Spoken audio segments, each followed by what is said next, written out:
Assalamualaikum warahmatullahi wabarakatuh. Perkenalkan, nama saya Firza Yumna Fauzia dengan NIM A0023073. Di sini saya akan menjelaskan terkait analisis business model canvas dan action plan pada salah satu produk inovatif di lapangan, yaitu pembuatan pupuk organik cair di Balai Penyuluh Pertanian Kecamatan Bumiayu.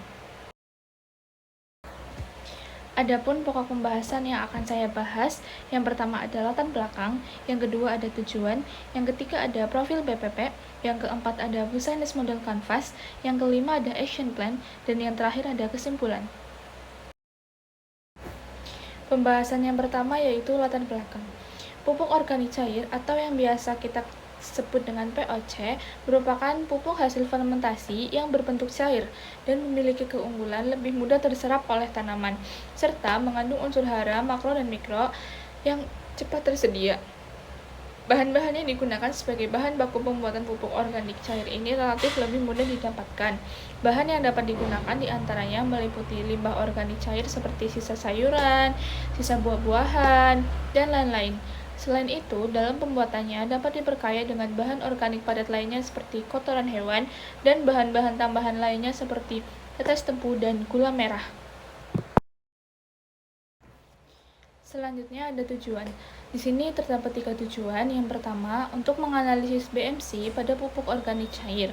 Yang kedua, menyusun dan menguraikan action plan pengembangan POC sebagai produk inovatif di tingkat kelompok tani. Yang ketiga, ada meningkatkan pengetahuan dan kemandirian petani dalam pembuatan dan pemanfaatan POC.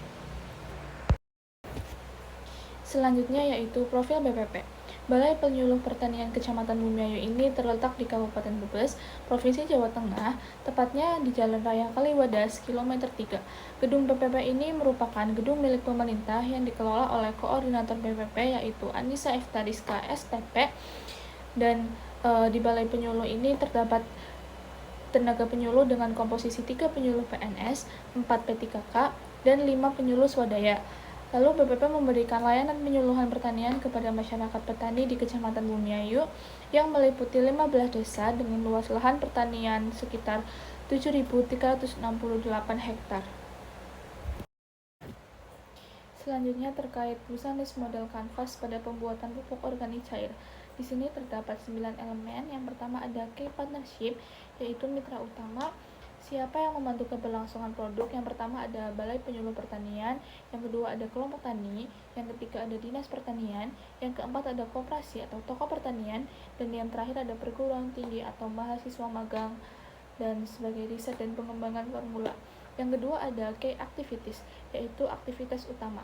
Kegiatan utama yang ada pada pembuatan pupuk organik cair ini, yang pertama tentunya kita akan melakukan produksi dan fermentasi POC, yaitu yang kedua ada uji coba lapangan, yang ketiga ada sosialisasi dan penyuluhan ke petani, dan yang terakhir ada promosi. Selanjutnya ada key research, yaitu sumber daya utama. Apa yang dibutuhkan untuk menjalankan usaha? Yang pertama ada bahan baku organik seperti kotoran ternak, limbah sayur, molase, dan E4 sebagai mikroorganisme atau larutan dekomposer. Yang selanjutnya ada peralatan fermentasi seperti drum, selang, botol, dan selanjutnya ada tenaga kerja, yaitu meliputi tim produksi dan penyuluh lapangan. Yang selanjutnya ada lokasi produksi seperti lahan uji atau penyuluh lapang. Yang kelima ada lokasi produksi, dan yang terakhir ada brand dan label produk. Selanjutnya ada value proposition atau proposisi nilai. Apa saja nilai yang unik untuk ditawarkan? Yang pertama ada POC alami, ramah lingkungan dan meningkatkan hasil panen. Yang kedua ada harga lebih murah dibanding pupuk kimia. Yang ketiga ada bahan baku mudah didapat. Yang keempat ada meningkatkan kesuburan tanah dalam waktu yang panjang. Yang terakhir ada mengandung mikroorganisme aktif yang dapat memperbaiki struktur tanah. Lalu selanjutnya ada customer relationship, yaitu yang pertama ada edukasi langsung di lapangan, yang kedua melalui grup WhatsApp atau melalui konsultasi pada para petani, yang ketiga ada program uji coba gratis untuk petani, yang keempat ada testimoni hasil panen di media sosial atau melalui penyuluhan. Selanjutnya ada customer segment. Siapa yang akan menggunakan produk ini? Tentunya yang pertama ada petani tanaman pangan, petani hortikultura, kelompok tani binaan PPP, komunitas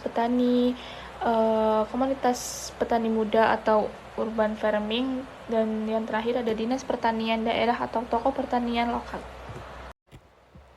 Selanjutnya ada channel, yaitu saluran distribusi. Yang pertama, penjualan langsung ke petani atau melalui penyuluhan. Yang kedua, ada titip jual di kios pertanian lokal. Yang ketiga, ada media sosial, Instagram, WhatsApp, TikTok, dan edukasi lainnya. Yang terakhir, ada kolaborasi dengan kelompok tani. Selanjutnya ada revenue stream atau sumber pendapatan. Dari mana keuntungan itu diperoleh? Yang pertama, penjualan langsung pupuk organik cair. Yang kedua, paket-paket POC plus pelatihan pembuatan POC mandiri. Yang ketiga, ada kemitraan dengan toko pertanian. Dan yang terakhir, ada lisensi formula untuk kelompok tani. Selanjutnya ada cost struktur atau struktur biaya. Biaya utama yang harus ditanggung saat pembuatan pupuk organik cair ini antara lain ada bahan baku yang meliputi limbah organik, EE4, serta molase. Lalu ada wadah fermentasi dan botol kemasan. Lalu ada kegiatan promosi atau penyuluhan. Dan yang terakhir ada uji laboratorium jika memang diperlukan. Lalu selanjutnya ada action plan. Action plan penyuluhan pembuatan pupuk organik cair di Balai Penyuluh Pertanian Kecamatan Bumiayu ini bertujuan untuk meningkatkan pengetahuan dan keterampilan petani dalam mengolah limbah organik menjadi pupuk yang ramah lingkungan, serta kegiatan ini diawali dengan persiapan bahan, alat, serta materi penyuluhan, dilanjut dengan penyampaian teori dan praktek langsung tentang pembuatan pupuk organik cair di lapangan. Selain itu, dilakukan pendampingan dan monitoring hasil fermentasi untuk memastikan keberhasilan proses pembuatan, yang kemudian diakhiri dengan evaluasi serta tindak lanjut agar petani mampu menerapkan teknologi ini secara mandiri dan berkelanjutan. Dan dilanjut dengan proses pembuatan POC. Dapat kita lihat di sini yang pertama ada siapkan galon, lalu dipotong jadi 2 bagian, lalu masukkan limbah-limbah organik seperti sisa-sisa sayuran, sisa-sisa buah-buahan, dan lain-lain. Oke, di sini dilanjut dengan menuangkan 1 tutup botol EE4, lalu tuangkan 2 sendok molase dan kita campurkan di air, lalu kita aduk hingga merata. Dan setelah diaduk hingga merata, kita tuangkan kotoran limbah organik tadi seperti sisa sayuran, sisa buah-buahan itu ke dalam galon tersebut, dan POC siap untuk digunakan. Lalu berikutnya merupakan dokumentasi pada saat penyuluhan proses pembuatan pupuk organik cair. Yang pertama di PKK Kecamatan Bumiayu, yang kedua ada di KWT Mandiri Sejahtera. Dan yang terakhir ada kesimpulan. Berdasarkan penjelasan tersebut, dapat disimpulkan bahwa model bisnis yang diterapkan telah mampu menggambarkan secara jelas keterlibatan mitra, manfaat produk, strategi pemasaran, serta potensi nilai tambah bagi petani. Pengembangan POC tidak hanya menekankan inovasi pada aspek teknis produksi, tetapi juga pada aspek keberlanjutan usaha, pemenuhan kebutuhan petani terhadap pupuk yang murah, ramah lingkungan, dan efektif. Hal ini sejalan dengan tujuan makalah ini, yaitu menganalisis model bisnis POC, karena BMC yang disusun menunjukkan bahwa kolaborasi antar pihak serta pemanfaatan sumber daya lokal menjadi kunci keberhasilan pada pengembangan produk ini. Baik, cukup sekian penjelasan yang dapat saya sampaikan. Kurang lebihnya saya mohon maaf. Saya tutup, saya akhiri. Wassalamualaikum warahmatullahi wabarakatuh.